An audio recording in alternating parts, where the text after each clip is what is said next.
So here I've got tops and bottoms. I didn't realize you could do this.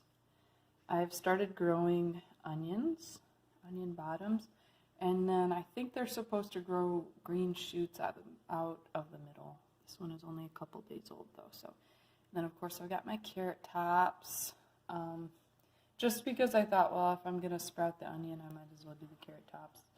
And then this ivy plant that I transplanted a couple weeks ago from cuttings from my mother-in-law, and that is doing really well. So I'm pretty excited about that one. So you've got to leave enough of the onion to see these three little, those three little dots in the middle. And you can see this one already has roots growing out of it, even though it hasn't been in water yet. Over here we have Echinacea Seedlings.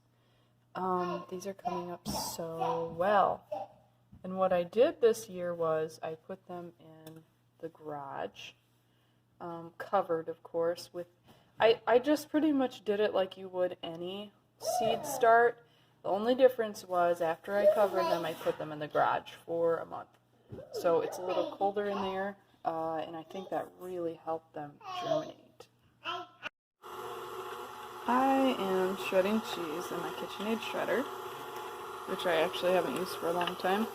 You just put the cheese in there and then you push down, but not too hard because sometimes it actually pushes the metal part over to the plastic part and shreds the plastic. So you got to be careful about that. But this is part of my $2.50 Walmart block that I got about a month ago.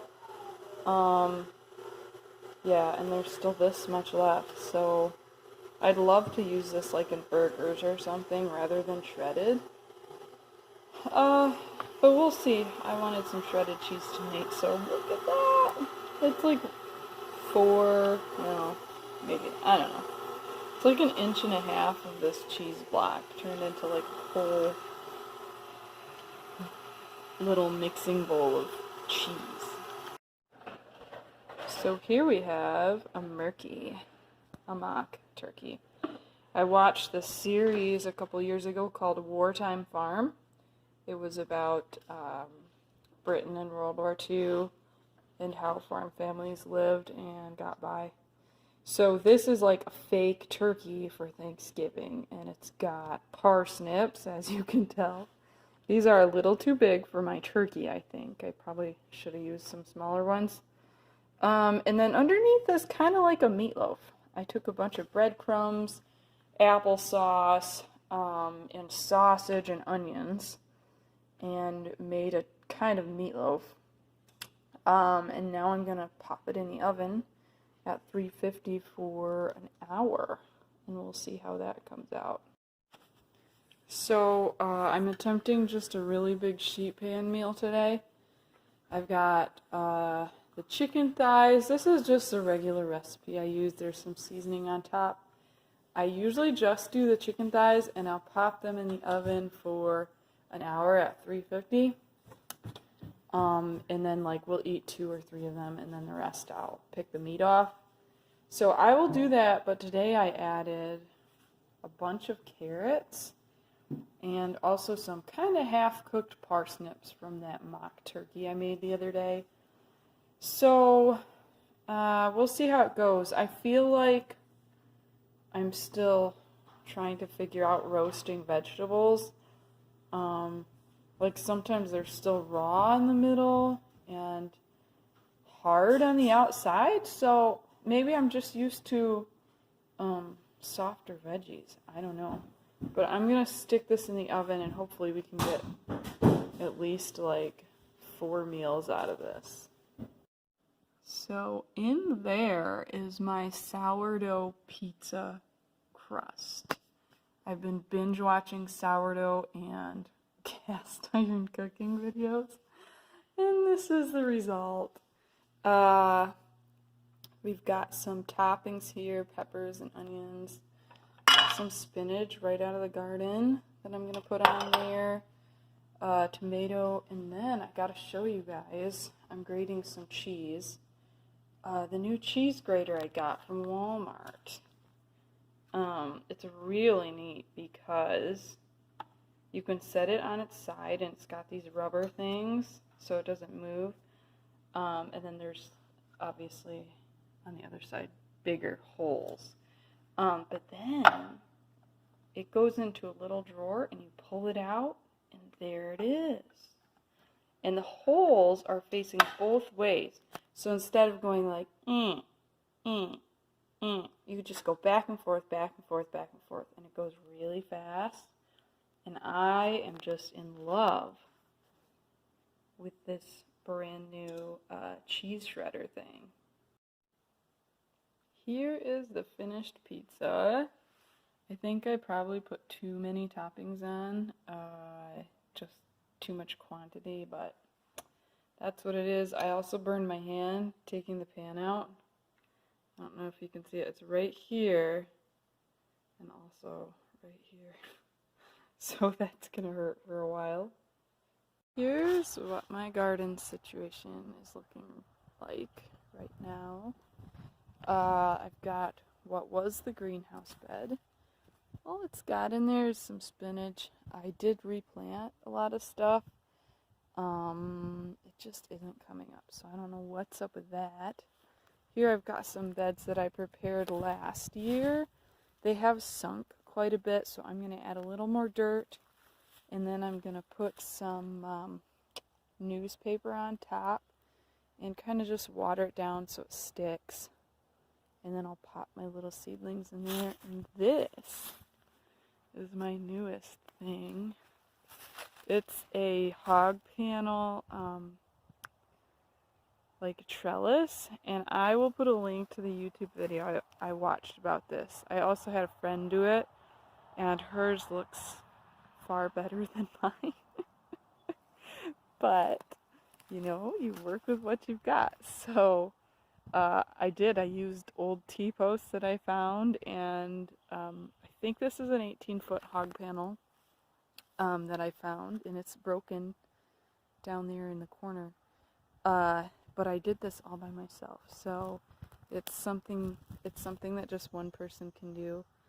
And I'm really looking forward to growing beans over that. I bought some pole beans a couple weeks ago, so that's going to be the little bean trellis, I think. And I might add another one over here, depending on what I can find out in the barnyard. Hey everybody, it is officially spring here. I can hear the bees buzzing.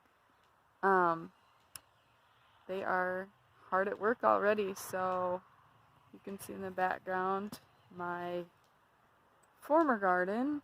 I'm going to use it again this year, but not quite to the same extent as I have in the past. So I just wanted to show you a couple new things. So right here, you can see that I planted those onions that I sprouted from the onion bottoms, and also the carrot tops. And it looks like some of the tops have revived, or at least not died yet, and some of them are kind of wilted over. So we'll see how those do, but the onions at least look like they're doing great. So those were actually root bound by the time I put them in here, because I had planted them in little black plastic containers. Anyways, I've got some rhubarb coming up here, and mints, and also a lot of weeds. This right here is a marshmallow plant. This part is dead, so I should go and cut those down, and then it'll grow back again this year. I'm stepping on a pair of hog panels that I used as a trellis. Here I've got my, I think I might have showed you guys these. They're elephant garlic. I bought them at the store to use, like, to cook with, and I had 4 left, so I was like, I'm gonna plant these, and this is how they turned out. There's the garlic. I'm pretty sure I showed you guys a lot of this stuff. Mostly I just wanted to show you those onions. And then the strawberries are looking pretty weedy. This is probably the last year for that patch. I planted parsnip seeds in here, and some of those are actually coming up. I believe, let me see if I can find two of them. I believe these two are parsnips.